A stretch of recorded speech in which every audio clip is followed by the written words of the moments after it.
A very pleasant good morning, dear students. My name is Anil and I am your English teacher. Today we are going to start with a second chapter named The Sound of Music. So my dear student, this particular chapter has two parts.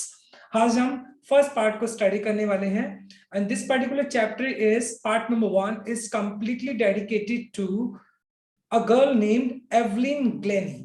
एक girl है Evelyn Glenny नाम की, जो कि हालांकि वो disabled है, मतलब कि she has some hearing problem, उसको सुनने में बहुत सारी दिक्कत आती है, but even if she was one of the greatest musicians in the world, वो एक बहुत ही बेहतरीन म्यूजिशियंस है वर्ल्ड की। वो कैसे किस तरीके से उन्हें चैलेंजेस का सामना किया, किस तरीके से वो जिंदगी में प्रोसीड की, उसे अपनी सक्सेस को उसने हासिल किया, तो उसी चैलेंज को हम इस पर्टिकुलर चैप्टर में पढ़ने वाले हैं। So let us start. देखते हैं। Evelyn Glennie listen to music without hearing it. देखो एवलिन ग्लेनी कौन थी? जो एक इंस्ट्रूमेंट होता है जाइलोफोन, वो जाइलोफोन को बजाती थी। और कैसे? देखो, लिसन्स टू द म्यूजिक, वो म्यूजिक को सुनती थी विदाउट हियरिंग इट। हालांकि वो उसकी जो हियरिंग कैपेसिटी थी, जो एबिलिटी थी, वो बिल्कुल खत्म हो चुकी थी, वो बिल्कुल डेफ थी, सुन नहीं पाती थी। उसके बावजूद भी कैन यू इमेजिन एक ऐसा इंसान जो म्यूजिक को सुन नहीं पाता है लेकिन इतने अच्छे तरीके से म्यूजिक को बजा पाता है, तो it's going to be a quite challenging for that girl. बहुत चैलेंजिंग रहा उस गर्ल के लिए, बट एनी हाउ उसने जिंदगी में गिव अप नहीं किया और बहुत सक्सेसफुल एक म्यूजिशियन बनी वो। सो लेट अस स्टार्ट। देखते हैं हम। God may have taken her hearing, भगवान ने हो सकता है कि उसके सुनने की जो क्षमता है उसको छीन लिया हो, but has given her back something extra ordinary. Something extra ordinary का मतलब बहुत कुछ बेहतरीन। हो सकता है कि भगवान ने एवलिन ग्लेनी की जो सुनने की जो क्षमता है उसको छीन लिया हो, लेकिन उसके बदले भगवान ने उसको कुछ बहुत एक्स्ट्रा ऑर्डिनरी चीज दी, बहुत यूनिक चीज दी। व्हाट वी हियर, जो जनरली हम जिस चीज को सुनते हैं, शी फील्स, वो उस चीज को महसूस करती है far more deeply than any of us. मतलब जितनी गहराई से हम किसी म्यूजिक को सीखते हैं या महसूस करते हैं, उससे कहीं ज्यादा गहराई से वो म्यूजिक को क्या करती है? महसूस करती है। जैसे हम म्यूजिक को सुनते हैं, वो म्यूजिक को महसूस करती थी और हमसे कहीं ज्यादा। That is why she expresses music so beautiful. और इसी वजह से शायद म्यूजिक को इतने सुंदर तरीके से क्या करती थी? एक्सप्रेस करती थी, प्रेजेंट करती थी, प्रस्तुत करती थी। Read the following account of a person. और इस पर्टिकुलर चैप्टर में हम किसके बारे में सीखने वाले हैं? एवलिन ग्लेनी के बारे में, हु फॉट अगेंस्ट, जो फाइट करती है फिजिकल डिसेबिलिटी। उसके जो फिजिकल शारीरिक जो डिसेबिलिटी है, अक्षमता है, वो क्या थी? वो शी वॉज डेफ, वो सुन नहीं पाती थी। उसके बावजूद भी made her life a success story, उसके बावजूद भी अपनी जिंदगी के अंदर उसने बहुत सक्सेस हासिल की। So just because he did not give up in her life, क्योंकि उसने अपनी जिंदगी में गिव अप नहीं किया, rather she chose to fight against the circumstances. उसके बजाय उसने क्या चोज किया, क्या सिलेक्ट किया कि वो जो सर्कमस्टांसेस है उसको फाइट करेगी। सो लेट अस स्टार्ट। देख लेते हैं अभी, अब चैप्टर को स्टार्ट करते हैं हम। यस, अब चैप्टर का एक्सप्लेनेशन है रश आर। रश का मतलब बहुत ज्यादा भीड़ भाड़ वाला कह सकते हो, जब बहुत आमतौर पर बहुत ज्यादा भीड़ होती है। क्राउड्स का मतलब हो गया भीड़। जॉस्टल का मतलब हो गया पुश रफली, एक दूसरे को धक्के देना। For the position on the underground train platform. अभी फिलहाल कहाँ का सीन है? ये अंडरग्राउंड प्लेटफॉर्म का सीन है। जनरली आपने देखा होगा दिल्ली के अंदर भी मेट्रो स्टेशन होता है तो अंडरग्राउंड स्टेशन होता है, उस तरह का कोई स्टेशन है। और कौन सा टाइम है? रश आवर, बहुत ज्यादा भीड़ वाला जो टाइम है वो है। और क्राउड क्या है? जो भीड़ है एक दूसरे को जॉस्टल कर रही है, एक दूसरे को धक्के दे रही है। किस पर्पज से? एक पोजीशन लेने के लिए, क्योंकि अभी ट्रेन आने वाली थी और वो पोजीशन ले रहे थे। जैसे ट्रेन आएगी वो ट्रेन में चढ़ जाएंगे, तो एक दूसरे को धक्के दे रहे हैं। स्लाइड, स्लाइड का मतलब हो गया बहुत ज्यादा स्मॉल और थिन, पतली सी और छोटी सी एक लड़की होती है वहां पर, लुकिंग यंगर, जो कि छोटी, बहुत ज्यादा यंगर जवान होती है, देन हर 17th ईयर, मतलब 17 का तो 17 हो गया, 17 से भी कहीं ना कहीं वो क्या दिख रही थी? यंग दिख रही थी। वो नर्वस, वो बहुत ज्यादा नर्वस थी, येट एक्साइटेड, लेकिन उसके बावजूद भी वो थोड़ी एक्साइटेड भी दिख रही थी। नर्वस तो थी कहीं ना कहीं, लेकिन उसके चेहरे पे एक्साइटमेंट भी दिखाई पड़ रहा था। As she felt the vibration of the approaching train. Vibration का मतलब जो कंपन होता है, जैसे ट्रेन आती है तो जो जो वहां पर जो प्लेटफॉर्म होता है वो वाइब्रेट करने लग जाता है। अप्रोचिंग का मतलब आना, ट्रेन, और जैसे ट्रेन आ रही थी तो ट्रेन के आने से जो प्लेटफॉर्म के अंदर वाइब्रेशन थी वो उस वाइब्रेशन को महसूस कर पा रही थी। ये लड़की कौन है? एवलिन ग्लेनी है। That was her first day, और ये पहला दिन था उसका। That was her first day at prestigious. Prestigious का मतलब है बहुत ज्यादा famous royal academy of music in London. और मतलब वो क्या कर रही थी, वो रॉयल, एक जगह है royal academy of music in London, London के अंदर रॉयल अकेडमी, वो वहां पर जा रही थी। एंड डॉन्टिंग, डॉन्टिंग का मतलब हो गया फ्राइटनिंग, डराना, enough for any teenager fresh from a Scottish farm. Scottish farm मतलब, स्कॉटिश मतलब जगह का नाम हो गया, फार्म का मतलब एक कह सकते हैं एक ऐसी लड़की जो कि एक रूरल बैकग्राउंड से आई हो, मतलब एक गांव गांव वाले जैसे इलाके से आई हो। और वो एक लड़की कहाँ पे जा रही है अभी? रॉयल अकेडमी ऑफ म्यूजिक, जो कि लंदन के अंदर बहुत प्रेस्टिजियस अकेडमी है। और वहां पर एक मतलब गांव के बैकग्राउंड से आकर उतने बड़े प्रेस्टिजियस अकेडमी के अंदर जाना थोड़ा वो चैलेंजिंग था, और उसको डॉन्टिंग कर रहा था, कहीं ना कहीं वो डर रही थी इस बात को लेकर। बट लेकिन दिस एस्पायरिंग, एस्पायरिंग का मतलब हो गया आपका a person who wants to be musician, एक मतलब एक ऐसा इंसान जो इच्छा रखता है। Musician faced a bigger challenge than most, she was profoundly deep. और ये जो लड़की है मतलब क्या है? Evelyn Glennie, but she aspiring, aspiring का मतलब बढ़ता हुआ, उभरता हुआ ये म्यूजिशियन था। Faced, face bigger challenge. और जो एवलिन ग्लेनी थी वो मतलब क्या कर रही थी, एक बहुत बड़ा चैलेंज को फेस कर रही थी। ये उभरती हुई जो म्यूजिशियन थी एवलिन ग्लेनी, वो किस चीज को फेस कर रही थी? एक बहुत बड़े चैलेंज को फेस कर रही थी। देन मोस्ट, क्या था वो challenge? She was profoundly deaf. Profoundly मतलब बैडली, बहुत ज्यादा गहरा, मतलब प्रोफाउंड का मतलब बहुत ज्यादा डीप होता है। यहाँ पे आप कह सकते हो सीवियरली, मतलब बहुत बुरी तरीके से। डेफ का मतलब बहरी, यानी उसकी जो हियरिंग कैपेसिटी थी, एबिलिटी थी, वो बहुत ज्यादा खराब हो चुकी थी। शी वॉज कंप्लीटली डेफ, वो बहरी हो चुकी थी। Evelyn Glenny loss of hearing, और एवलिन ग्लेनी की जो सुनने की जो क्षमता है ना, कैसे खत्म हुई? Had been gradual. ग्रेजुअल का मतलब धीरे धीरे, ऐसा नहीं कि वो अचानक से एक दिन में ही बहरी हो गई, बल्कि उसको सुनने की जो क्षमता थी वो धीरे धीरे खत्म हुई। हर मदर्स रिमेंबर, और उसकी मदर को अब भी याद है, noticing something was wrong when she was 8 years old. और जब एवलिन ग्लेनी 8 साल के आसपास की थी, तब उसके मदर ने कुछ अनयूजुअल, कुछ अजीब सी चीज नोटिस की। किसके अंदर? एवलिन ग्लेनी के अंदर। Evelyn was waiting to play piano, और एवलिन क्या कर रही थी? वेट कर रही थी जो पियानो था उसको बजाने के लिए। They called her name and she did not move. और मतलब उसके बाद जो उसके पेरेंट्स है वो एवलिन ग्लेनी को क्या करते हैं? आवाज लगाते हैं, लेकिन एवलिन ग्लेनी उनको सुन ही नहीं पाती है, वो कोई रिएक्शन नहीं देती है। आई सडनली रियलाइज, मुझे इस बात का रियलाइज हुआ that she had not heard, मुझे लगता है उसने सुना ही नहीं। उसकी मदर बोलती है, she is Isabel Glennie. Isabel Glennie कौन है? उसकी मदर है। उसकी मदर उसको आवाज लगाती है, लेकिन वो किसी भी तरह का रिएक्शन नहीं देती है।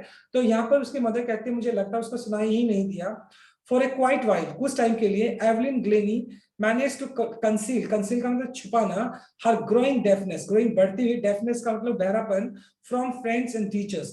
और कुछ टाइम के लिए एवलिन ग्लेनी शर्म के मारे वो क्या करती है, जो अपने फ्रेंड होते हैं और टीचर्स होते हैं उनसे वो उसका जो डेफनेस है, जो बहरापन है, वो छुपा पाती है। थोड़े टाइम के लिए वो कंसील कर पाती है, उसको छुपा पाती है। बट बाय द टाइम, लेकिन जब टाइम आया, शी वॉज 11, लेकिन जब वो 11 साल की हुई, हर मार्क्स हैड डेटोरिएटेड। डेटोरिएट का मतलब बुरी तरीके से। हर head mistress asked her, ask का मतलब स्ट्रेस करना, हर पेरेंट्स टू टेक हर। मतलब इसके बाद क्या होता है, जब एवलिन ग्लेनी 11 साल की थी, तो उसके जो स्टडीज में जो उसके मार्क्स थे, हैड डिटोरिएटेड। डिटोरिएटेड का मतलब बुरी तरीके से, यानी उसके जो मार्क्स थे बहुत बुरी तरीके से आते हैं, क्योंकि वो टीचर्स को सुन ही नहीं पा रही थी, तो लिखेगी कैसे, राइट? और जब उसके बाद उसकी जो हेड मिस्ट्रेस होती है, अर्ज करना, स्ट्रेस करना, जोर देना, तो उसके जो हेड मिस्ट्रेस है वो जोर देती है और कहती है, उसके पेरेंट्स को कहती है टू टेक हर, कि उसके पेरेंट्स क्या करें, एवलिन को कहां पे लेके जाए? To take her to a specialist, कि किसी स्पेशलिस्ट डॉक्टर को दिखाओ, क्योंकि अगर इस लड़की की सुनने की प्रॉब्लम है तो आप डॉक्टर को दिखाओ।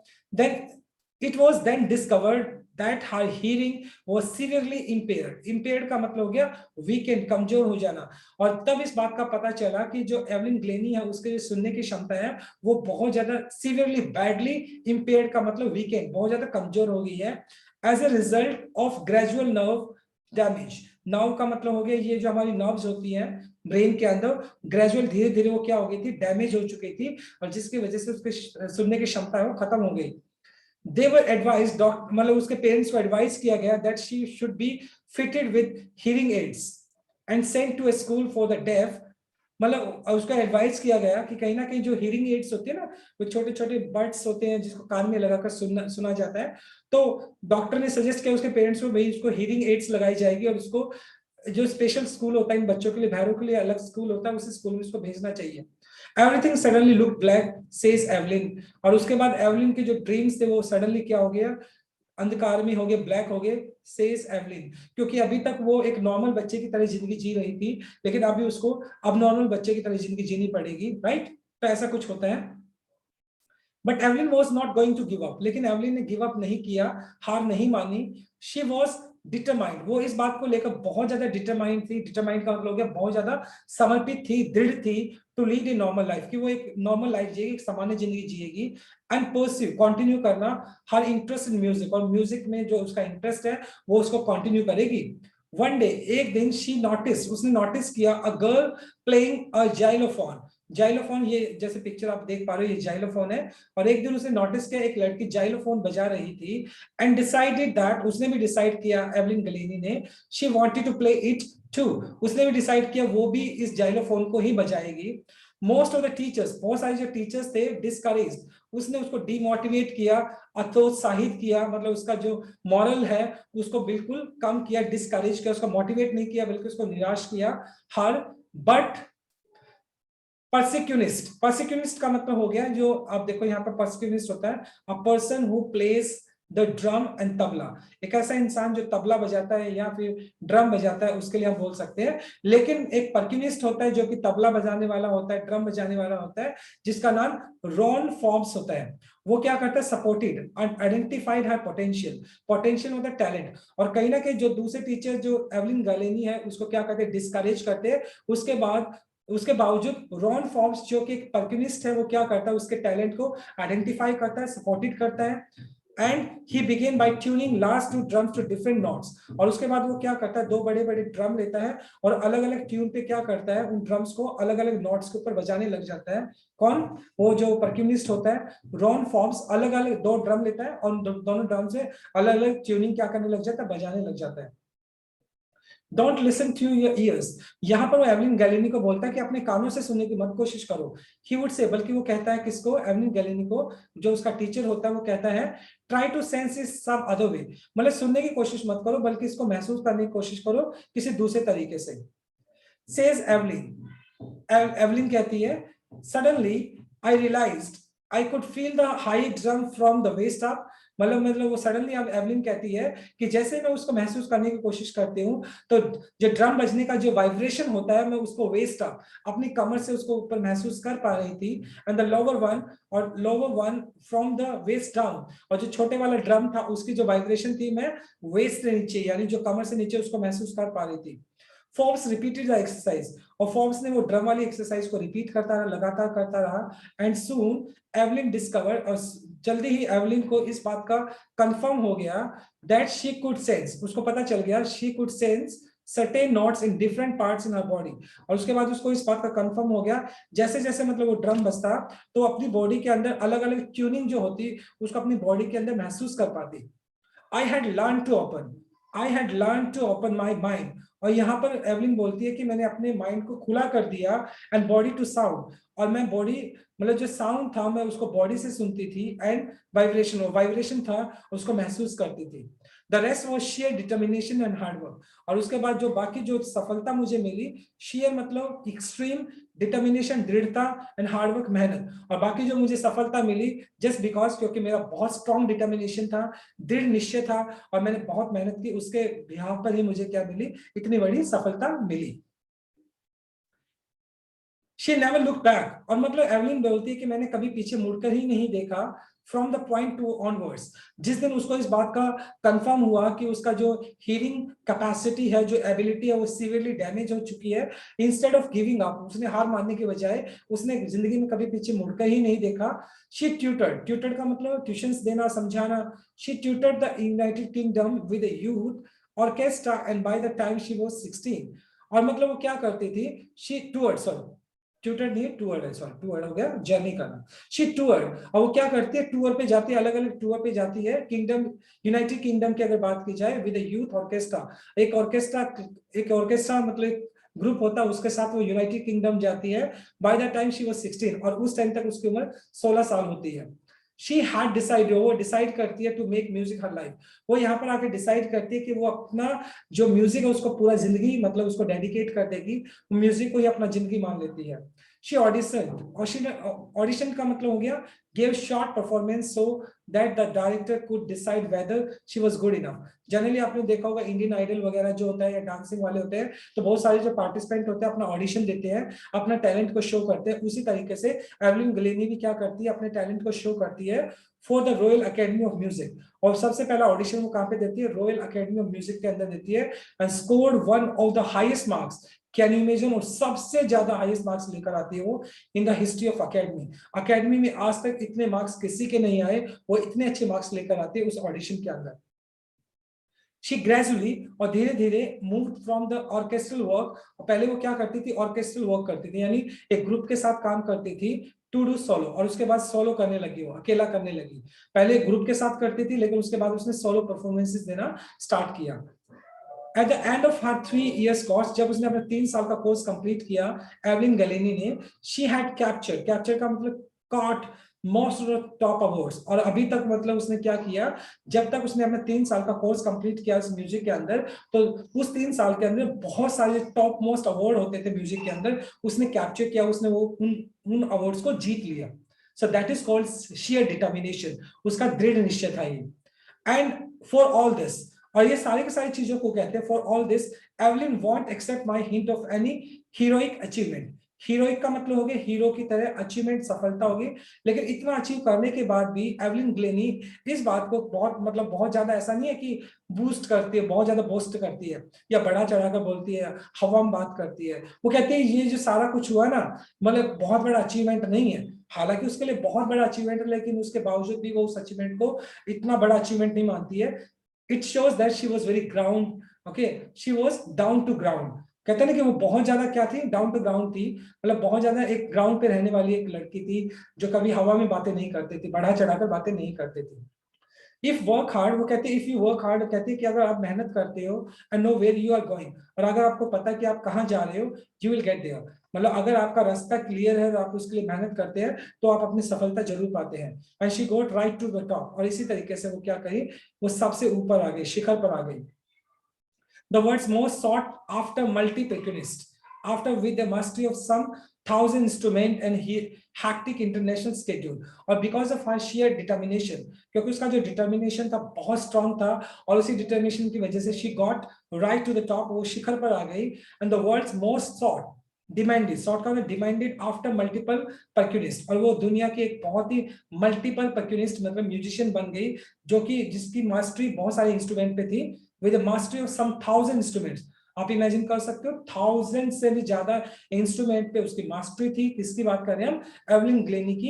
एंड हैक्टिक, हैक्टिक का मतलब है बहुत ज्यादा बिजी इंटरनेशनल स्केड्यूल, और वो सिर्फ मतलब अपने ही पर्टिकुलर एरिया में नहीं बल्कि इंटरनेशनल टूर पे भी जाती थी, और उसका जो जो स्केड्यूल था, उसका जो दिनचर्या था बहुत ज्यादा हैक्टिक था, बहुत ज्यादा बिजी था। इट मींस वो बहुत ज्यादा फेमस हो चुकी थी। इट इज इंट्रिग्यून, इंट्रिग्यून का मतलब होता है fascinating and curious. Fascinating is something which attracts you, आपको जो कोई चीज बहुत ज्यादा अट्रैक्ट करती है। To watch Evelyn function so effortlessly without hearing. अब मतलब जब कभी भी मतलब एवलिन को मतलब वो म्यूजिक मतलब वो इंस्ट्रूमेंट प्ले करते, तो मतलब बड़ा एफर्टलेस मतलब बड़ा फैसिनेटिंग होता है ये। जब कभी भी मतलब एवलिन ग्लेनी को देखते हैं, तो ये बड़ा फैसिनेटिंग सा लगता, बहुत ज्यादा अट्रैक्टिव लगता, कि बिना कोई एफर्ट के, एफर्टलेसली विदाउट हियरिंग, यानी वो सुन नहीं पा रही है, लेकिन उसके बिना उसके सुन नहीं पा रही है, उसके बावजूद भी वो क्या करती थी, जितने भी इंस्ट्रूमेंट थे उसको एफर्टलेसली, बिना ऐसा लगता था इसके एफर्ट्स ही नहीं लग रहे, और इतने बेहतरीन तरीके से वो उनको म्यूजिक इंस्ट्रूमेंट को बजाती थी। In our two hour discussion, हमारे 2 घंटे की डिस्कशन के अंदर she never missed a word, उसने एक वर्ड को भी मिस नहीं किया। Man with bushy beard, bushy का मतलब वैसे होता है जैसे झाड़ियां होती है, बियर्ड्स का मतलब दाढ़ी होगा, गिव मी ट्रबल। मतलब यहाँ पर ये बोलती है जो एवलिन ग्लेनिया बोलती है कि वो लोग मतलब हालांकि वो क्या करते थे, लिप रीड करती थी, जैसे लिप रीडिंग होता है तो उसको रीड करते थे, उसके बाद वो समझते थे, क्योंकि सुन तो पाती नहीं थी, वो लिप रीडिंग करते थे। वो कहते थे वो आदमी जिनके ना बुशी बियर्ड होती है, जिनकी दाढ़ी बड़ी होती है, उनको समझने में उसको थोड़ी दिक्कत आती है, गिव मी ट्रबल, मैं उनको समझ नहीं पाती हूँ क्योंकि उनके लिप्स दिखाई नहीं पड़ते हैं। शी लाफ्ड, वो हंसती है। It is it is it is not just watching the lips, क्योंकि वो मतलब उनको समझ नहीं पाते थे, क्योंकि उनके लिप्स है ना बियर्ड्स के अंदर दिखते नहीं थे, और इस वजह से उनको रीड नहीं कर पाती थी, उनको समझ नहीं पाती थी। It is the whole face, specially the eyes, मतलब it is the whole face specially the eyes, मतलब देखो बियर्ड की वजह से उसका पूरा मुंह जो ढक जाता है और लिप्स मतलब ढक जाते हैं, सिर्फ आईज ही होती है जो दिखती हैं, अदरवाइज उस बंदे का जो लिप रीडिंग है वो नहीं कर पाती थी और वो समझ नहीं पाती थी एक्चुअली सामने वाला बोल क्या रहा है। तो जब ऐसे इंसान होते हैं जिनका बियर्ड होती तो उनको समझ नहीं पाती थी। शी स्पीक्स फ्लॉलेसली, फ्लॉलेसली का मतलब हो गया विदाउट फॉल्ट और मिस्टेक, बिना कोई मिस्टेक किए। शी स्पीक्स, वो बहुत ही अच्छे से बोल पाती थी with a Scottish tilt, tilt का मतलब यहाँ पे एक्सेंट हो गया, लहजा हो गया, यानी वो स्कॉटिश स्कॉटिश लैंग्वेज बोलती थी, स्कॉटिश एक्सेंट में बोलती थी और बिना कोई मिस्टेक किए। माई स्पीच इज क्लियर, वो कहते हैं मेरी जो स्पीच है, मेरा बोलने का जो तरीका इसलिए क्लियर है because I could hear till I was 11, क्योंकि 11 साल तक मतलब वो सुन पाती थी और 11 साल तक उसका जो लैंग्वेज था वो डेवलप हो गया था और उसको इस बात का पता था कि किस वर्ड को किस तरीके से प्रोनाउंस करना है, और इस वजह से उसका जो स्पीच था, उसका बोलने का जो तरीका था बहुत सारा क्लियर था, साफ था। शी सेज, वो कहती है, but that doesn't explain how she manage to learn French and master basic Japanese, लेकिन इसके बावजूद वो इस बात को जानती नहीं है कि उसने किस तरीके से फ्रेंच लैंग्वेज और जापानीज को सीख लिया।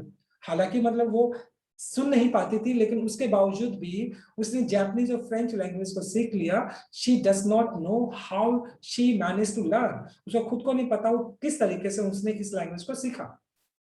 किसकी बात करिए, फ्रेंच और जापानीज की। एज फॉर म्यूजिक, जहां तक म्यूजिक की बात है, शी एक्सप्लेन, वो इस बात को एक्सप्लेन करती है, व्याख्या करती है, it pores in through every part of my body. देखो पोर का मतलब वैसे होता है उड़ेलना, किसी चीज को उड़ेल देते हो, तो वहां पे बोलती है, यहाँ पे हम बोल सकते हैं रन्स इन थ्रू, बोल सकते हैं कि जो म्यूजिक है वो मेरे ब्लड के अंदर, मेरी बॉडी के अंदर क्या करता है, runs in through, runs in through का पोर्स इन थ्रू का मतलब है runs in through every part of my body, यानी जो म्यूजिक है वो मेरे हर बॉडी पार्ट के अंदर रन करता, मूव करता है। इट टिंकल्स, टिंकल्स का मतलब हो गया गुदगुदी करना, causes slight tingling and stinging sensation, गुदगुदी करना कह सकते हो। It tingles in the skin, यानी कहीं ना कहीं मतलब ये जो म्यूजिक होता है मेरी स्किन के ऊपर हल्की सी गुदगुदी करता है। माई चिक बोन्स, जो मेरी गाल है, and even in my hair, और मेरे बालों के अंदर। When she plays जाइलोफोन, जब वो जाइलोफोन को बजाती है, she can sense, वो इसको वाइब्रेशन को महसूस कर पाती है, the sound passing through her stick into the finger tips, और जब कभी वो स्टिक से मतलब स्टिक से जाइलोफोन बजाती है तो स्टिक से टकराने से जो वाइब्रेशन क्रिएट होता है वो उसके स्टिक से होते हुए वो उसको उंगलियों में महसूस कर पाती थी उस वाइब्रेशन को। By lean against the drum, by leaning against the drum, she could feel the resonances falling into her body. Resonances का मतलब होता है echoes, गूंज of sound, मतलब जो गूंज होती है या साउंड होता है उसको क्या कर पाती थी, लीनिंग का मतलब अगेंस्ट, बिल्कुल सामने।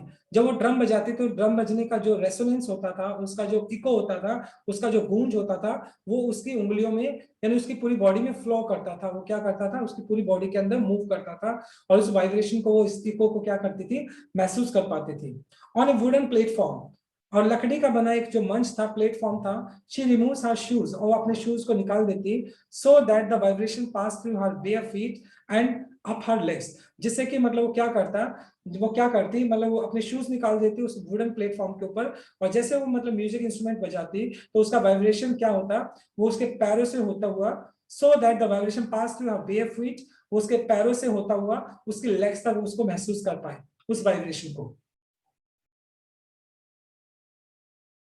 नॉट सरप्राइजिंगली, मतलब बिना आश्चर्यचकित हुए, not surprisingly 11 delights her audience, और एवलिन थी वो डिलाइट का मतलब मजे देना, खुश करना हर ऑडियंस, और जो उसकी जो ऑडियंस होती जो उसको सुनती वो उनको बहुत ज्यादा खुश करती थी। इन 1991, जहां तक 1991 की बात की जाए, she was presented with the royal philharmonic society prestigious soloist year of award, एक अवार्ड का नाम है जो कि हाईएस्ट अवार्ड है म्यूजिक के अंदर, उसको वो अवार्ड मिला। She's master percussionist James Blades, says master percussionist, percussionist वो म्यूजिशियन हो गया, जेम्स ब्लेड्स, जेम्स ब्लेड ने उसको ये अवार्ड दिया, और उस अवार्ड देते वक्त मतलब उसने एवलिन ग्लेनी के लिए कुछ शब्द बोले, वो क्या थे?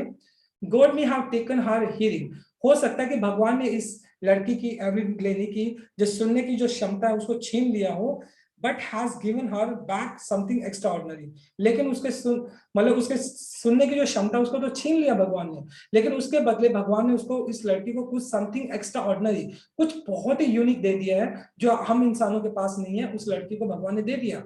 वट वी हियर, जो हम सुनते हैं, शी फील्स, वो उसको महसूस करती है, far more deeply than any of us, जिस तरीके से हम म्यूजिक को क्या करते हैं, सुनते हैं, हम जितना म्यूजिक को सुनकर महसूस नहीं कर सकते हैं, उससे कहीं ज्यादा वो म्यूजिक को महसूस कर समझ सकती है। That is why she expresses music so beautifully, और इसी वजह से वो शायद म्यूजिक को इतने सुंदर तरीके से क्या करती है, एक्सप्लेन करती है, एक्सप्रेस करती है, प्रस्तुत करती है। एवलिन कन्फेस, कन्फेस का मतलब एडमिट करना, किसी बात को स्वीकार करना। एवलिन इस बात को स्वीकार करती है that she is something of a workaholic. Workaholic एक ऐसे इंसान होता है, वो person who finds difficult to stop working, एक ऐसा इंसान जो निठल्ला नहीं बैठ सकता, हमेशा काम करता रहता है। तो एवलिन बोलती है कि मतलब हाँ, एक बात तो है कि मैं कभी खाली नहीं बैठ सकती हूँ, I have just to go to work, मतलब उसको काम ही करना होता है। Often harder than classical music, than classical musicians, classical musician के मतलब बजाओ भी मतलब क्या करती थी, वो दूसरे काम भी करती थी, वो खाली नहीं बैठती थी। क्लासिकल म्यूजिक तो वो सीखती ही थी, लेकिन उसके अलावा भी बहुत सारे काम में वो अपने आप को बिजी रखती थी। But the rewards are enormous, the rewards are enormous, enormous का मतलब ह्यूज, बहुत बड़ा। और उसने जो मतलब वो क्या थी, बहुत ज्यादा वर्कोहॉलिक थी, बहुत ज्यादा मेहनत करती थी, और उसके जो रिवॉर्ड्स थे, रिवॉर्ड्स उसका रिजल्ट कह सकते हो, उसके उसका जो उसको फल मिला, वो बहुत ज्यादा फल मिले उसको, उसके फायदे बहुत मिले उसको। Apart from the regular concern, concern का मतलब म्यूजिकल नाइट्स जो होती है, कंसर्न मतलब जो म्यूजिकल प्रोग्राम होते हैं, इवेंट्स होते हैं, मतलब अक्सर अपने जो कंसर्न करती थी, म्यूजिकल प्रोग्राम्स करती थी, उसके अलावा Evelyn also give free concert in the prisons and hospitals, और इसके अलावा वो क्या करती थी, जेल के अंदर जो कैदी होते थे उनके लिए, हॉस्पिटल्स जो होते थे उनके पेशेंट जो होते थे उनके लिए भी म्यूजिकल जो इवेंट्स होते थे ऑर्गेनाइज करती थी। She also gives high priority to classes for young musicians. At the same time जो young learners होते थे उनको सिखाने के लिए वो प्रायोरिटी देती थी, यानी यंग लर्नर्स कभी भी उसे कुछ सीखना चाहते तो हमेशा उनको सिखाती थी। And रिचलिन of the Beethoven fund for deaf children says, ये कोई ऑर्गेनाइजेशन का नाम है, एनजीओ जो होता है, कुछ ऑर्गेनाइजेशन का नाम है, वो एनजीओ बोलती है, says she is shining inspiration for deaf children.